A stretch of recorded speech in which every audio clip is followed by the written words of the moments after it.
Olá pessoal, aqui é o professor Paulo e vamos dar início à segunda parte da aula sobre combinações e permutações.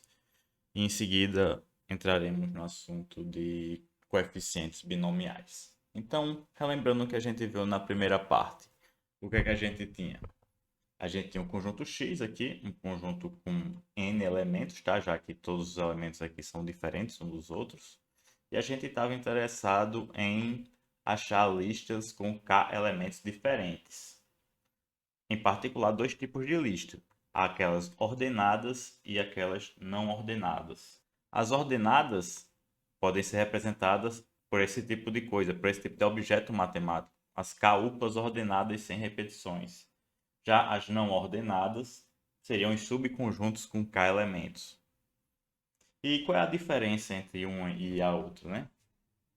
É que nas não ordenadas, que a gente conta a quantidade de subconjuntos com K elementos, a gente está preocupado apenas na escolha dos K elementos. A ordem dessa escolha não me importa. Só quero saber de quantas maneiras eu posso escolher K elementos dentre esses N.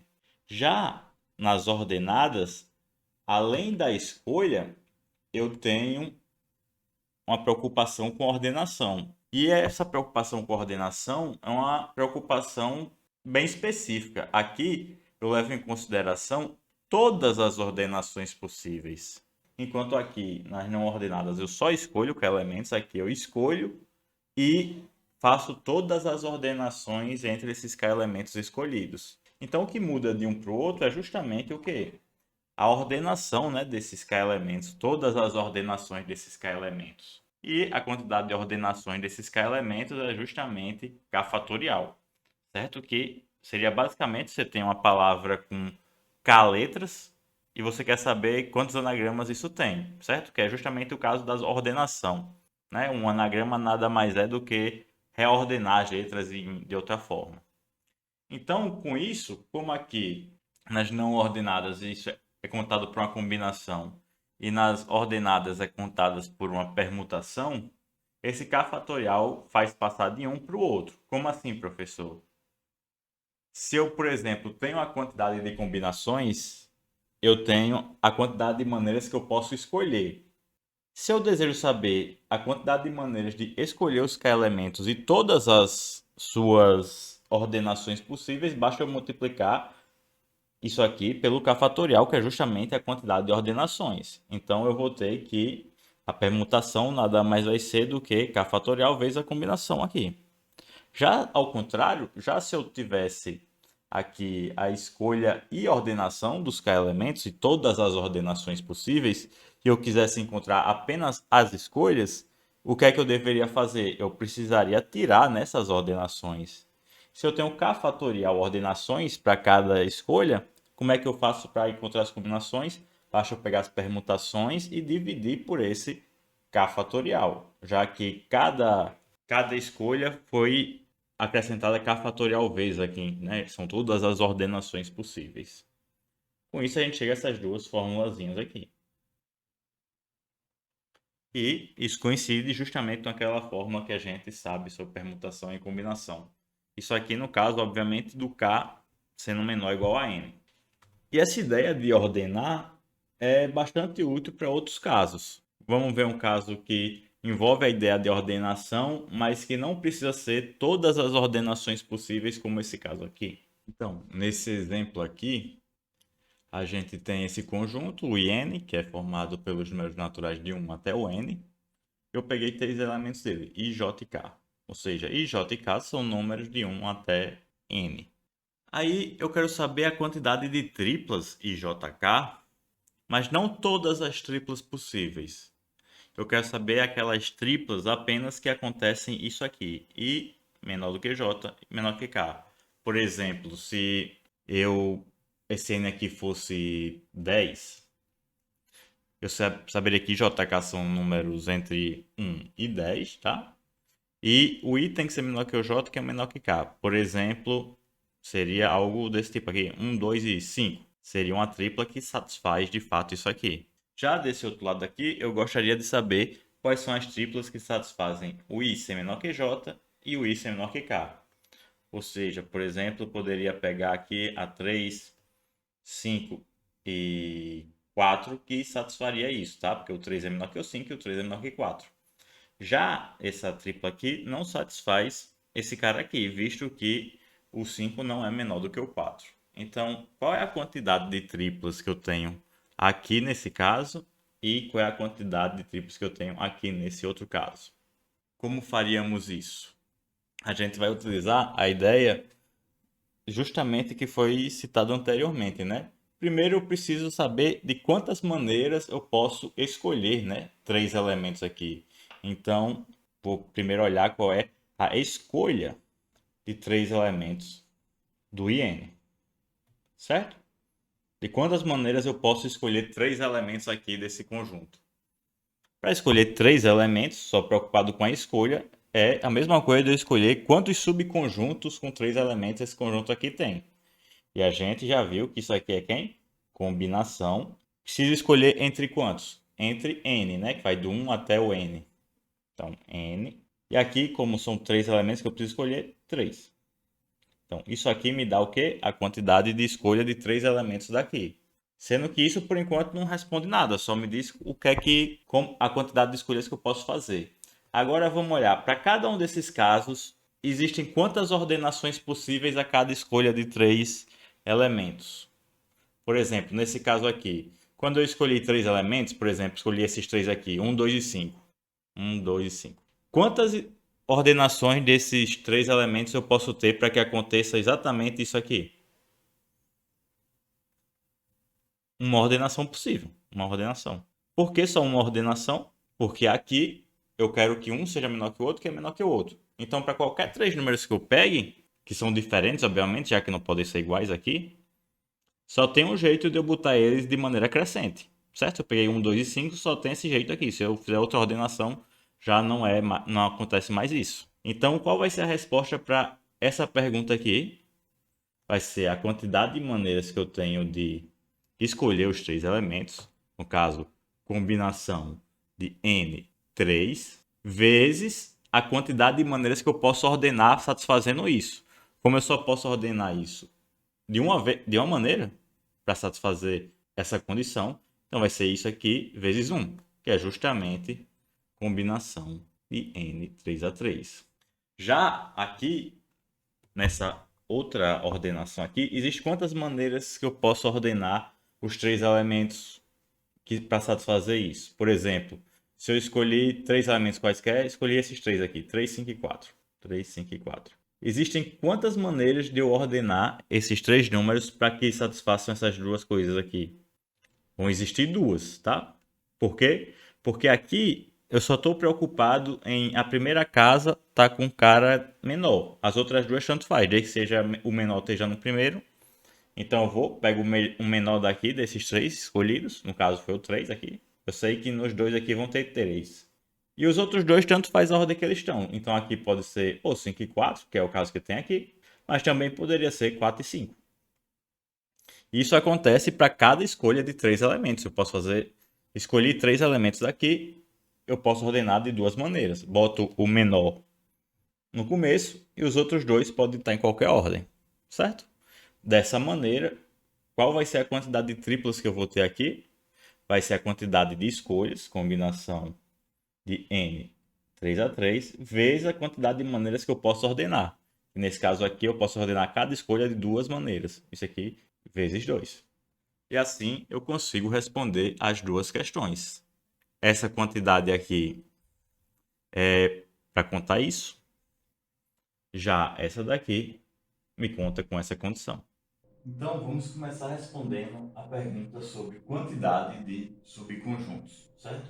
Então, aqui eu tenho n, um número natural não nulo, e tenho o IN, que é aquele conjunto que contém os números 1, 2, 3 até o n, certo? Que seria um conjunto com n elementos. Eu quero saber quantos subconjuntos esse conjunto aqui possui. Então, eu posso formular essa pergunta de uma outra maneira. Que maneira seria esta?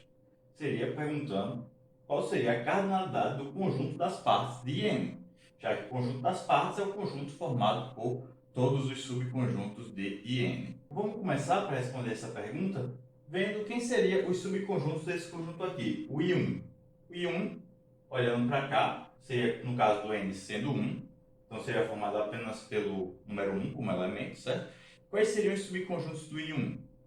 Seria um vazio, que é subconjunto de qualquer conjunto, e ele próprio. Então, o conjunto das partes de I1 teriam dois elementos, certo? A cardinalidade desse conjunto aqui é igual a 2. E vou utilizar isso para responder quantos subconjuntos teríamos, por exemplo, o I2. Então, vamos pensar aqui, o que é que tem diferente entre o I1 e o I2? A gente tem o 2, né? Uma novidade aqui nesse conjunto. Dessa maneira, eu posso ver o seguinte. Cada subconjunto aqui do I1 continua sendo subconjunto do I2. Então, repetindo esses dois casos aqui, seriam alguns dos subconjuntos do I2. Porém, eu posso fazer a mesma coisa, sendo que agora acrescentando aqueles conjuntos que contêm o novo elemento, que seria o 2. Então, para cada um desses subconjuntos que eu tinha anteriormente, eu vou e uno o conjunto que tem apenas o 2. Isso aí gerariam 9 subconjuntos do I2, certo? No caso, o vazio unido com 2, aí o conjunto tem apenas o 2. O conjunto com 1 unido com o conjunto com 2, aí o conjunto com 2. E aqui eu tenho todos os subconjuntos do I2. Dessa maneira, a cardinalidade do conjunto das partes do I2 seria quem? Seria 4. 1, 2, 3, 4. Perceba que aqui eu fiz uma coisa bem interessante. Eu olhei aqueles que o 2 estava e aqueles em que o 2 não estava. Todos esses conjuntos aqui são aqueles subconjuntos desse cara aqui que o 2 não está nele, visto que ele é subconjunto desse cara que estava aqui anteriormente, que o 2 não estava nele. E esses daqui são todos aqueles subconjuntos em que o 2 está nele, que foi feito como? Eu peguei aqueles em que o 2 não estava e acrescentei o 2. Eu posso fazer a mesma coisa agora para o I3. Então, todos esses 4 subconjuntos continuam sendo subconjuntos aqui do I3. Vazio, 1, 2, 1, 2. E agora eu preciso acrescentar aqueles subconjuntos em que o novo elemento aqui, no caso o 3, estão nele. Quais seriam esses subconjuntos? Seriam esses mesmos aqui, sendo que agora acrescentando o elemento 3. Se eu vou acrescentar o 3 ao vazio, vai dar o conjunto que tem apenas o 3. Acrescentando o 3 a esse daqui, vai ficar 1 e 3. Acrescentando 3 a esse, 2 e 3. Acrescentando 3 a esse, 1, 2 e 3. E terminamos, que aqui foi quando eu comecei a acrescentar os que tinham apenas o 3. De tal maneira que esses caras aqui são os mesmos que eu tinha anteriormente, e esse daqui são os mesmos que eu tinha anteriormente, sendo que acrescentei o elemento 3 em cada um deles. Então, quantos conjuntos eu terei aqui? 8. A cardinalidade de partes de 3 vai ser igual a 8. Percebe que eu posso continuar fazendo isso indefinidamente. No I4, eu vou repetir todos esses conjuntos aqui e depois vou, em todos eles, acrescentar o quê? Acrescentar o novo elemento que seria o 4. De tal maneira que, quando eu vou chegar aqui no IN, qual vai ser a cardinalidade das partes de IN? Vão ser a cardinalidade desses daqui, de parte de IN-1, já que todos os subconjuntos aqui são também subconjuntos daqui. E além disso, eu tenho que acrescentar aqueles em que tem o enésimo termo que não está aqui. Desta maneira, eu vou conseguir novamente essa mesma quantidade. Visto que aqui, ó, esses caras aqui têm a mesma cardinalidade que aqui, tem 4 elementos, e aqui eu tenho mais 4, que são esses mesmos, sendo que acrescentado o 3. Nesse caso aqui, eu vou ter os mesmos daqui, sendo que acrescentado o N. Então, isso aqui mais ele próprio. O que seria igual a um cara somado com ele mesmo é 2 vezes esse cara. Assim, o que é que está acontecendo aqui? Eu comecei aqui com 2 e a cada conjunto que eu vou criando, eu vou dobrando a quantidade de elementos. Até que no IN-1 eu tenho uma certa quantidade, no IN vai ser 2 vezes o que eu tinha anteriormente. Quanto é que seria esse cara aqui? Seria 2 vezes a cardinalidade do conjunto das partes do cara que está antes desse. Se aqui é n menos 1, o que está antes dele é n menos 2, certo? Então, se eu quero escrever isso aqui numa fórmula fechada, o que é que eu vou escrever ali? Vai ser 2 vezes esse cara é 2 vezes esse daqui, e assim por diante até esse último que vai ser 2. Então, perceba, por exemplo, que aqui esse 4 é 2 ao quadrado. Por quê? Porque é 2 vezes esse cara aqui, que é o 2 elevado a 1. Esse daqui, que é 8, é 2 elevado a 3. Por quê? Porque é 2 vezes esse cara aqui. De tal maneira que esse aqui vai ser 2 vezes esse cara, então vai ser 2 elevado a n, certo? Aqui no I1 é 2 elevado a 1, no I2, 2 elevado a 2, no I3, 2 elevado a 3, no IN, 2 elevado a n. Esse 2 elevado a n veio do 2 vezes a carnada desse cara, que é 2n menos 1. Então perceba que para cada subconjunto eu faço, na verdade, uma distinção entre duas coisas, entre um elemento estar ou não estar desse conjunto. Vamos olhar aqui, por exemplo, no I1. Quais são os subconjuntos dele? É o vazio, que não tem nenhum elemento, e o 1, que tem o único elemento que tem aqui. Então perceba que aqui eu estou fazendo sempre uma escolha binária. Por exemplo, esse vazio eu posso representar como sendo 0, que seria, não tem ninguém nesse conjunto. Esse cara aqui como sendo 1, que eu escolhi o único elemento que está nele, que é o 1. Aqui, nesses 4, eu posso fazer a mesma coisa, sendo que agora eu tenho que fazer duas escolhas. Eu tenho que fazer a escolha do primeiro elemento e do segundo elemento. Então, aqui esse 0, como a gente viu, vai retornar dois caras. Seria ele sem o segundo elemento, que seria 1, então 0, 0. Aqui seria o 1 sem o segundo elemento, então seria 1, veio daqui 1, 0, que é o segundo. O 2 seria quando eu escolhi o vazio e o segundo estado. E o 1, 2 seria escolher os dois caras. Na mesma maneira eu posso fazer para o I3. Então, o que é que seria esses caras aqui? Seriam esses mesmos aqui com final 0, já que o 3 não está nele. Então, 0, 0, 0. Aqui, 1, 0, 0. 0, 1, 0. 1, 1, 0. E aqui são todos aqueles que terminam com 1. Por quê? Porque aqui os 3 está nele. Então, vai ser 0, 0, 1. 1, 3. Vai ser 1, 0, 1. 2, 3. 0, 1, 1. 1, 2, 3. 1, 1, 1.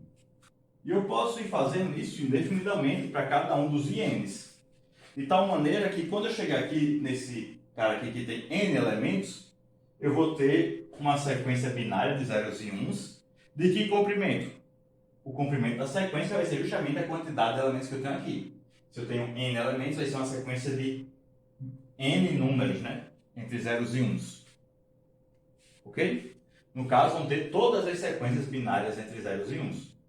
Então, você pode olhar, na verdade, cada subconjunto do IN como sendo uma sequência de zeros e uns.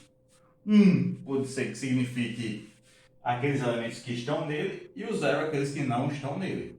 Ok? De tal maneira que a gente consegue visualizar combinações através de sequências binárias também. Por exemplo, a combinação 3, 2 me diz o quê? Me diz a quantidade de subconjuntos com dois elementos, certo? Aqui dois elementos, e um conjunto que tem 3 elementos. Eu posso ver isso através de sequências de zeros e uns. Se o meu conjunto tem 3 elementos, eu sei que a minha sequência vai ter comprimento 3. Certo? Dos quais, 2 deles vão ter que ser 1. Por quê?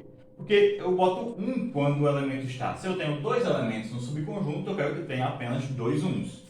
Certo? Então, por exemplo, aqui, nesse conjunto tem 3 elementos. Quais seriam aqueles que têm 2 elementos? Seria esse cara aqui, 1, 2.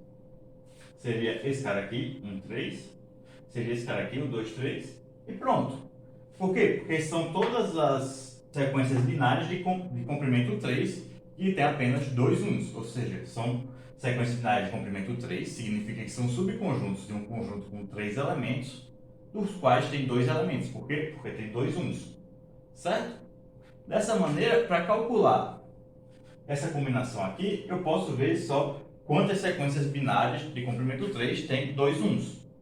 Eu posso ver isso através de um anagrama, que eu posso pensar, por exemplo, como sendo uma palavra de 3 letras. As letras seriam zeros e uns, dos quais eu tenho duas letras repetidas, seriam um, e uma letra que não está repetida, certo? Como é que eu faço o anagrama dessa palavra aqui, por exemplo? Posso fazer a quantidade de letras totais, né?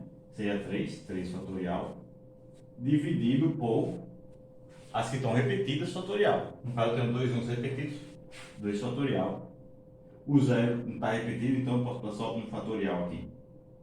Certo? Que é justamente a combinação 3, 2.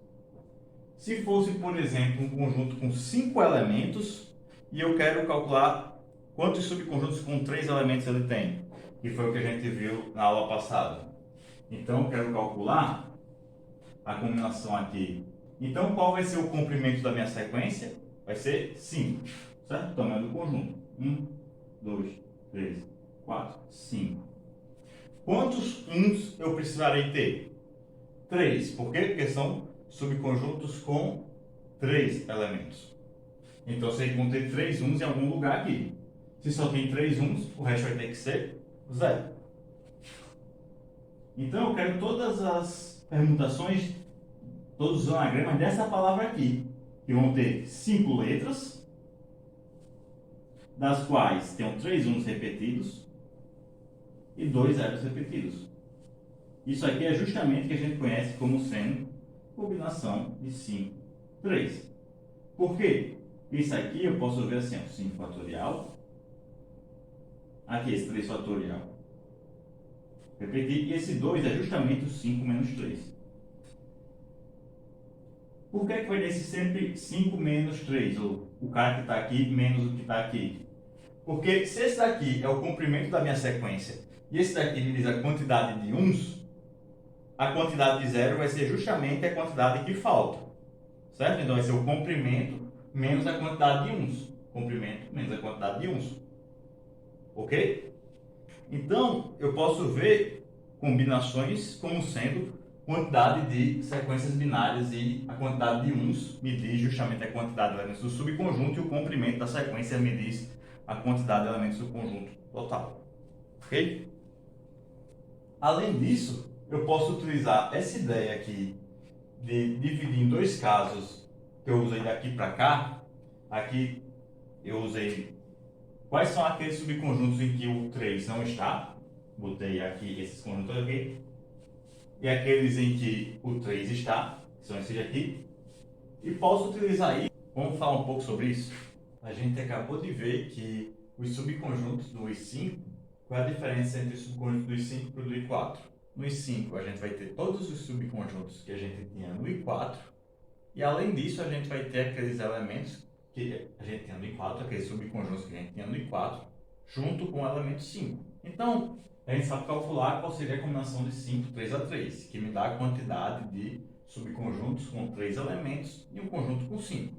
Usando uma formulazinha, a gente chega aqui a 10. Mas eu posso olhar isso de outra maneira. Como? Esse cara aqui, eu posso dividir em dois grandes grupos. Que grupos são esses? São aqueles subconjuntos em que o 5 não pertence a esse conjunto e aqueles em que o 5 pertence. Certo? E a soma da quantidade desse daqui com a desse daqui vai me dar justamente esse 10. Agora vamos olhar que quantidades seriam essas. Se o 5 não pertence ao subconjunto com 3 elementos, significa que esse subconjunto também é um subconjunto do I4, visto que a diferença entre o I4 e o I5 é justamente esse 5 que não pertence a esse subconjunto. Então, aqueles conjuntos em que o 5 não pertence a ele, que tem 3 elementos, é justamente aqueles que já tinham 3 elementos como subconjunto do I4, certo? Então seria essa quantidade aqui, combinação de 4, 3 a 3, porque quantidade de subconjuntos com 3 elementos e o conjunto com 4, que no caso seria esse 4. Fazendo essa continha a gente tem 4. Perceba aqui, ó, enumerei aqui todos os subconjuntos com 3 elementos do I4. E aqui, esses subconjuntos continuam sendo subconjuntos aqui do I5. E neles a gente não vai ter que o 5 pertence a ele, visto que eles são subconjuntos do I4 e o I4 não tem 5. Já olhando para a quantidade daqueles em que o 5 pertence, eu sei que no meu subconjunto eu já vou ter o 5. Então o 5 já está lá. Como é que eu vou saber qual é essa quantidade? Se o 5 já está lá e o 5 não está aqui no I4, se eu pegar aqueles conjuntos que tem 2 elementos do I4, eu vou ter aqueles que têm 3 elementos no I5. Por quê? Basta eu acrescentar o 5 neles, certo? Então aqui eu tenho todos os subconjuntos com 2 elementos do I4. 1, 2, 1, 3, 1, 4, 2, 3, 2, 4, 3, 4. Em preto, tá? Quando eu acrescento esses 5 aqui, em azul, eu obtenho aqui os subconjuntos do I5 em que o 5 pertence a ele. Porque se o 5 pertence a ele, quer dizer que ao tirar o 5, eu tenho apenas 2 elementos. Então, dessa maneira, para calcular essa quantidade, basta fazer a combinação de 4, 2 a 2, que vai me dar a quantidade de subconjuntos com 2 elementos do I4. Então, aqui eu tenho 4, aqui eu tenho 6. Quando eu somo os dois, que eu vou somar aqueles em que o 5 não está com aqueles em que o 5 está, eu tenho todos aqueles que têm 3 elementos do I5. 4 mais 6, 10. De maneira geral, eu posso fazer isso para qualquer quantidade de elementos. Então, por exemplo, se eu quero calcular qual seria essa combinação aqui, como é que eu vou fazer? Então, o que é que conta essa combinação? Me diz a quantidade de subconjuntos com K elementos e um conjunto com N mais 1 elementos, certo? Então, eu preciso escolher conjuntos com K elementos desse cara aqui, 1, 2, 3, 4, 5 até N mais 1. Vou fazer daquela mesma maneira. Eu vou olhar aqueles em que o N mais 1 está no conjunto e aqueles em que o N mais 1 não está. Então, isso aqui vai ser igual a quantidade em que o N mais 1 não pertence e a quantidade que o N mais 1 pertence ao subconjunto. Qual é a quantidade de subconjuntos em que o N mais 1 não pertence? Se o N mais 1 não pertence a esse subconjunto, significa que antes de ter esse N mais 1 até o N, eu já tinha os K elementos. Então agora eu preciso escolher, nesse caso aqui, eu preciso escolher quantidade de subconjuntos com K elementos desse cara anterior aqui. Que a gente vê isso aí como sendo combinação. Cara anterior ao N mais 1 é o N. Preciso escolher K elementos. Mas, agora eu quero a quantidade daqueles em que o N mais 1 pertence a ele. Se o N mais 1 pertence a esse subconjunto, significa que, ao tirar o N mais 1, eu tinha quantos elementos aqui, quando não tinha o N mais 1? Eu tinha K menos 1. Por quê? Porque quando eu acrescento mais um elemento, eu fico com K elementos. Então, vai ser combinação de N, que é o caso sem o N mais 1, K menos 1. Ok? Isso aqui, obviamente, no caso do K sendo menor ou igual a N, né? Para a gente ter algum subconjunto aí, né? Porque caso eu tivesse um subconjunto com a quantidade maior, né, do que a quantidade de elementos do conjunto, eu não teria nenhum subconjunto desse tipo. Essa relação aqui, escrevendo a combinação de N mais 1 KK como sendo a combinação de NKK mais NK menos 1, é o que a gente chama por relação de Stiffer. Se eu tenho N e K, números naturais, com K menor ou igual a N, a combinação de N mais 1 K é igual a combinação de NK mais combinação de NK menos 1. No caso disso aqui, vai contar a quantidade de subconjuntos em que o N mais 1 não pertence. Isso aqui vai contar a quantidade de subconjuntos em que o N mais 1 pertence. No caso aqui, esse Stiffer é só com um L. E você pode tentar ver algumas variações disso aqui, certo? Como, por exemplo, olhar a relação de Stiffer através de sequências binárias. A gente viu que as combinações podem ser vistas como sequências binárias, tá? Em que o comprimento da sequência vai ser a quantidade de elementos do conjunto e a quantidade de uns vai ser a quantidade de elementos do subconjunto. Então, o que seria essa combinação aqui? Seriam a quantidade de sequências binárias de comprimento n mais 1 e tem k uns, certo? Então aqui eu botei n mais 1 espacinhos, no qual cada um deles vai ter ou 0 ou 1. Para eu contar aqueles que vai ter exatamente k elementos uns, eu posso olhar aqui para esse último espacinho. Para esse último espacinho, a gente tem duas possibilidades. Ou ela é 0 ou ela é 1. No caso dele ser 0, eu sei que na sequência inteira eu preciso ter K1s. Se esse último é 0, significa que esses K1s estão aonde? Estão aqui, do 1 até o N, certo? E qual é a quantidade de sequências de tamanho N que apresentam exatamente K1s? É justamente a combinação de N, K, K. Já no caso em que o último aqui é 1, significa que do 1 até N, eu preciso ter quantos 1s para que ao todo eu tenha K1s? Se o último é 1, significa que até aqui eu precisaria ter K menos 1, porque quando eu botar esse fica K. Isso aí é justamente a combinação de N, K menos 1. O caso aqui terminando em 0 é o caso em que o N mais 1 não pertence. O caso terminando em 1, caso em que o N mais 1 pertence. Então, é interessante você passar de uma visão para outra para se familiarizar com esses conceitos. E uma outra coisa que a gente pode tirar a partir da aula de hoje é o seguinte. A gente viu que se eu tenho um conjunto aqui com n elementos, a quantidade de subconjuntos dele vai ser 2 elevado a n, ou seja, a cardinalidade do conjunto das partes de x, onde x é um conjunto com n elementos, vai ser 2 elevado a n. Então, eu vou considerar os seguintes conjuntos. Vou considerar os conjuntos x e y, que são os subconjuntos de x que têm i elementos. No caso, o x0 vai ser os subconjuntos de x com 0 elementos, o x1 com 1 elemento, o x2 com 2 elementos e assim por diante. A primeira afirmação que eu faço é a seguinte, que esse conjunto aqui, o conjunto das partes de x, ou seja, aquele conjunto que tem como os elementos os subconjuntos de x, nada mais é do que a união desses x's aqui, onde esse i varia de 0 até n. Por que isso? Porque se o meu x tem n elementos, qualquer subconjunto dele vai ter alguma quantidade de elementos entre 0 e n. E quem são os x's? São justamente os subconjuntos que têm i elementos. Então, se eu pego aqui um subconjunto de x, um y, subconjunto de x, como o x tem n elementos, eu sei que esse y vai ter alguma coisa entre 0 e n elementos. Logo, estaria aqui nessa união. E a gente sabe contar quantos elementos tem em cada xi. No x0, a gente vai ter o quê? Combinação de n 0 a 0. Por quê? Porque são subconjuntos com 0 elementos e um conjunto com n.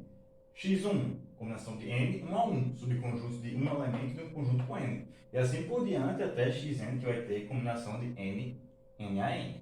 E uma coisa que é interessante é que, quando eu escrevo nessa união aqui, essa união ela é formada por uma coleção de conjuntos disjuntos 2 a 2, certo? Cada xzinho e xj desse, se o i for diferente do j, eles vão ser vazios, a interseção deles. Por quê? Porque, pensa aqui comigo, se eu pego um subconjunto aqui desse x, y, não tem como ele ter, por exemplo, 3 elementos e 4 elementos ao mesmo tempo. Ou ele vai ter 3 ou ele vai ter 4, vai ter 5, vai ter alguma quantidade, mas não tem como ele ter duas quantidades de elementos ao mesmo tempo. Então, quer dizer que cada um desses aqui não vão ter elementos em comuns entre eles, certo? Por quê? Porque cada um tem aquela quantidade de elementos. O x0 tem 0, o x1 tem 1, o x2 tem 2 e assim por diante. Logo, se eu posso descrever o conjunto das partes de x como se nessa união, e essa união ela é disjunta 2 a 2, o que é que eu posso fazer? Posso utilizar o princípio da adição, e eu vou ter que a cardinalidade desse cara vai ser a soma das cardinalidades dos x's. Sendo que a gente já sabe quem é a cardinalidade das partes de x. Quem é? 2 elevado a n. Assim, eu posso ver que 2 elevado a n está aqui, que no caso, isso aqui é o quê? É justamente a cardinalidade do conjunto das partes de x, é igual a isso aqui. Mas por que é igual a isso aqui? Porque quem é a cardinalidade do conjunto das partes de x, a gente viu que era igual a soma das cardinalidades dos x's. Então, isso aqui é justamente a cardinalidade do x0, isso aqui é a cardinalidade do x1, até aqui que vai ser a cardinalidade do xn. Que a gente viu aqui, que são justamente essas combinações. Essas combinações aqui, essa soma de combinações, a gente pode escrever de uma maneira mais concisa usando o somatório. Então aqui, perceba que o n está fixo. aqui tem uma combinação N, N, N, o N está fixo. O que está variando é o quê? É esse cara aqui, que é a quantidade de elementos do subconjunto, né? Então, no somatório eu posso fazer assim, C, N, e eu vou usar, o que vai passar vai ser o K. E esse K vai começar onde? Vai começar no 0 e vai passando de 1 em 1 até chegar onde? Até chegar no N. Então, essa soma aqui, posso escrever como sendo esse somatório. Quem é que vai ser esse somatório? 2 elevado a N. E assim, a gente chega a essa formulazinha aqui, certo? Que nada mais diz que, se eu pegar um conjunto com N elementos, tem 2 elevado a N subconjuntos, que é a mesma coisa de eu fazer a quantidade de subconjuntos com 0 elementos, mais com 1 elemento, mais com 2 elementos, mais com 3, até com N elementos. Vamos aqui para um exemplo que usa a quantidade de subconjuntos. Então, nesse exemplo aqui, eu quero calcular quem é essa soma aqui. Vamos ver o que é que tem nessa soma.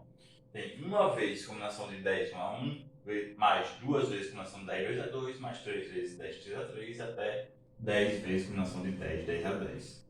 Primeiramente, como é que eu escreveria isso aqui na forma de somatório? Então, somatório, certo? O que é que está passando aqui? Está passando esse 1, está passando para 2, para 3, para 10, e esse cara aqui, que acompanha esse cara daqui. Então, como é que eu vou fazer o que vai botar aqui dentro do somatório? Vou botar um passador, que eu vou chamar de K, vai ser K vezes combinação. O 10 é fixo, então combinação de 10. Esse cara aqui anda junto com esse, então também vou botar ele como sendo K, certo? Então vai ficar isso aqui, e o K, que é o que vai passar, começa do 1, vai passando de 1 em 1 até chegar no 10, certo? Então eu quero saber quem é essa soma aqui. E para fazer isso, vamos primeiro desenvolver quem é que seria cada um desses termos, para ter uma ideia melhor. Então, está aqui, K vezes combinação de 10, KK. Quem é que seria isso aqui? Seria K vezes combinação de 10 KK é 10 fatorial sobre 10 menos K fatorial vezes K fatorial. Perceba que se eu tivesse que esse cara aqui, ele não muda, tipo assim, se aqui fosse um número, eu poderia botar aqui em evidência, certo? Porém, eu não posso botar por quê? Porque aqui está passando um número. Se fosse todos o mesmo número aqui, por exemplo, se fosse todo mundo 2, eu poderia pegar esse 2 que tem em cada um deles e botar em evidência. Mas não é. É assim. Então, vamos ver se a gente consegue transformar isso aqui em alguma coisa que seja multiplicando um número fixo. O que é que eu posso fazer aqui para tentar fazer isso? Vamos ver, aqui eu tenho um K, aqui eu tenho um K fatorial. Isso aqui faz com que eu consiga me livrar desse K, né? Por quê? Porque esse K fatorial eu posso escrever como sendo K vezes K menos 1 fatorial. Apareceu um K multiplicando aqui, então eu vou cortar esse daqui com esse. Sobrou só quem? 10 fatorial sobre 10 menos K fatorial vezes K menos 1 fatorial. Sendo que eu gostaria que fosse uma combinação, porque tudo que a gente viu envolve combinação. Isso aqui não é uma combinação. Por quê?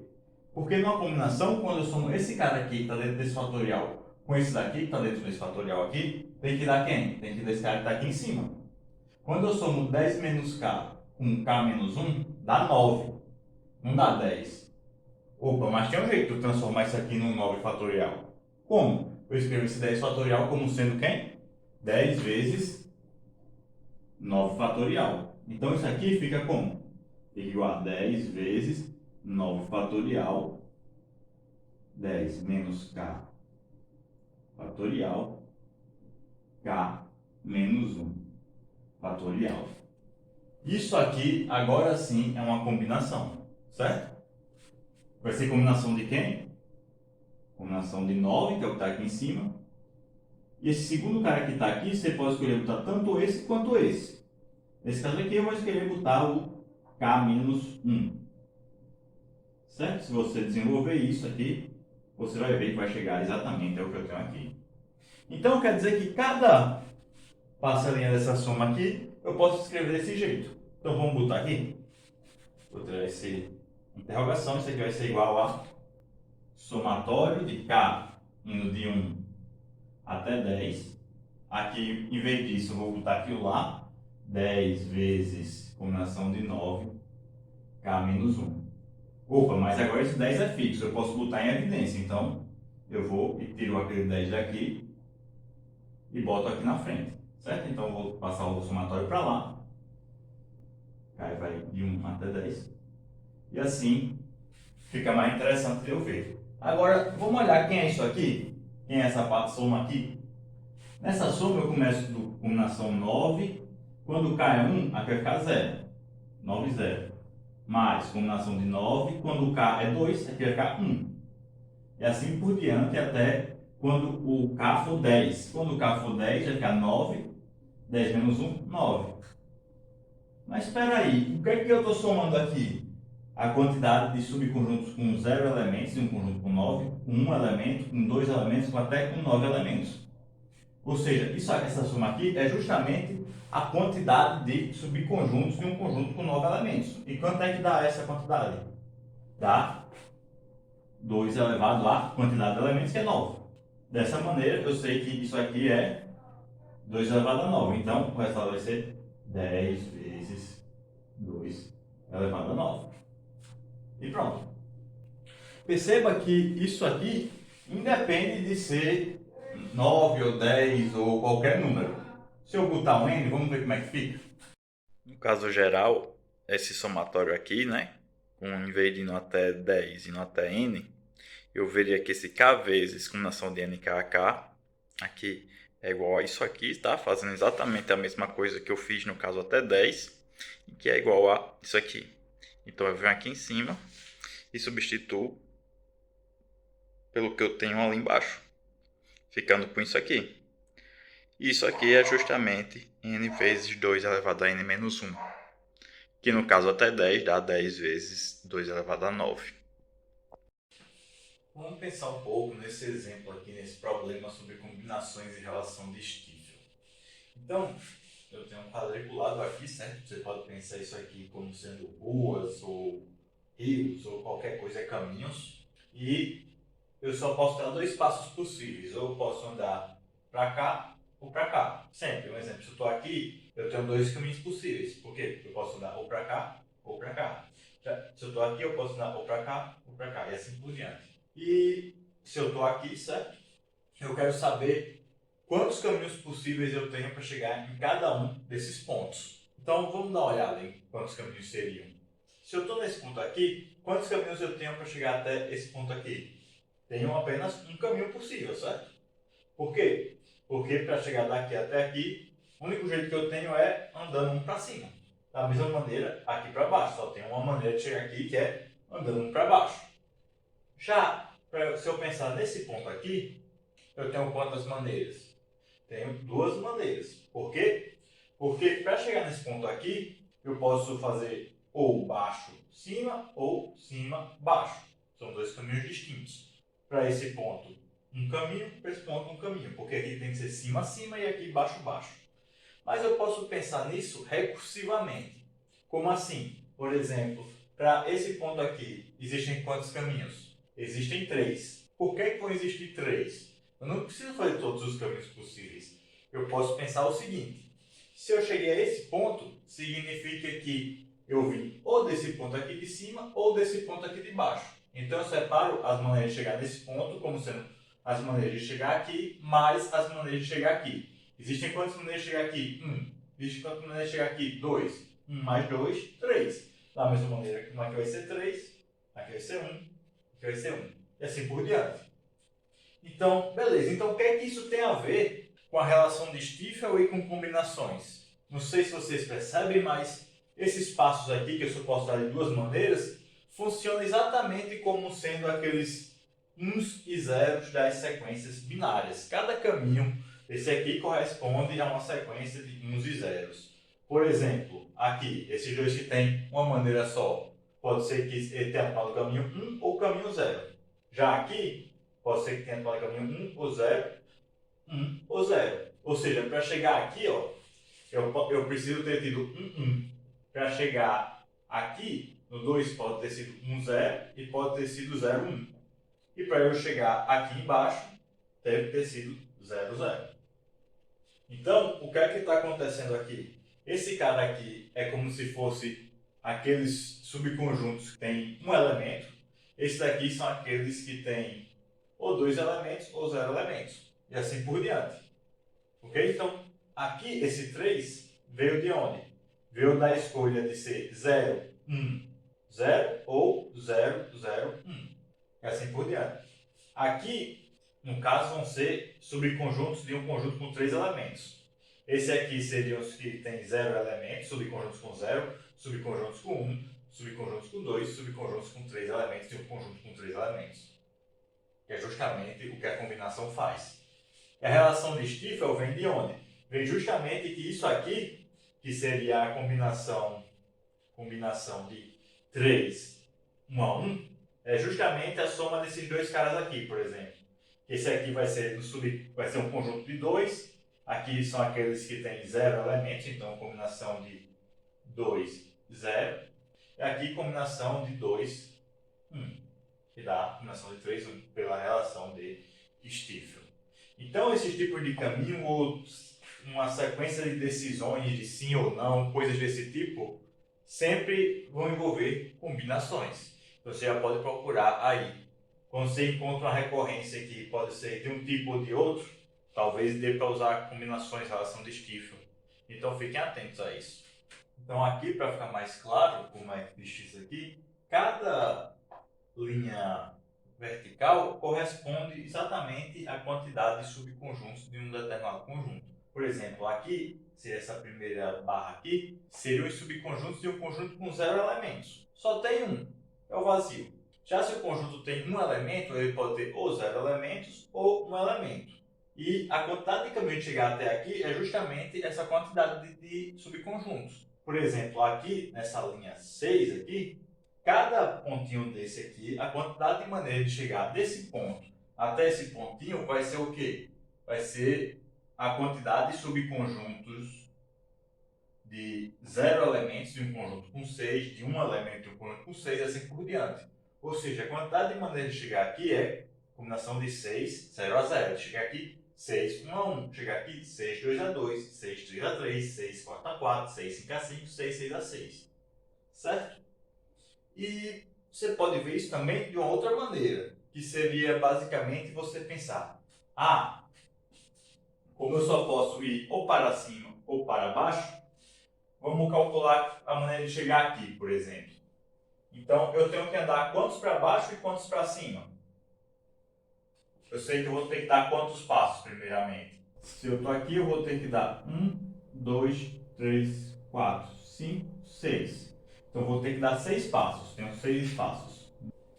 E como é que eu faço para saber quantos vão ser para cima e quantos vão ser para baixo? Eu tenho que olhar a posição dele. Se eu considerar, por exemplo, que esse ponto que eu estou aqui é o ponto 0, certo? É o ponto 0. Esse ponto aqui está em que posição? Está na posição 1 abaixo desse ponto aqui, né? Esse aqui é o 0, esse aqui está, no caso, 2 abaixo, né? Porque esse aqui seria 1, esse aqui seria outro. Se ele está 2 abaixo, significa que eu tenho 2 para baixo a mais do que para cima. E se eu tenho 6 lugares disponíveis, qual é a quantidade que eu vou ter para baixo? Vou ter que ter necessariamente 4 coisas apontando para baixo e 2 apontando para cima, que é o único jeito de, ao preencher 6 setas, eu ter 2 a mais para baixo do que para cima. Você pode ver isso, por exemplo, fazendo um sisteminha. Que sisteminha seria essa? Seria o seguinte: eu tenho que dar 6 passos, então cima mais baixo vão ter que ser 6. E ao mesmo tempo eu sei que eu vou ter que andar 2 a mais para baixo. Então, baixo menos cima vai ter que ser igual a 2. Quando eu resolvo isso aqui, posso somar ambos aqui, né? Esse 6 vai cortar com esse menos c. Vai ficar 2b igual a 8. b igual a 4. E c vai ser quanto? Se b é igual a 4, botando aqui, c vai ser igual a 2. que é justamente o que a gente tinha encontrado aqui. E os caminhos vão ser os anagramas dessa palavra aqui. Ou seja, vão ser um anagrama de palavras com 6 letras, das quais 4 são repetidas, porque são para baixo. 2 também são repetidas e são para cima. E, como você pode ver, isso aqui é justamente o quê? Combinação de 6, 2 a 2, que é o que eu tenho aqui.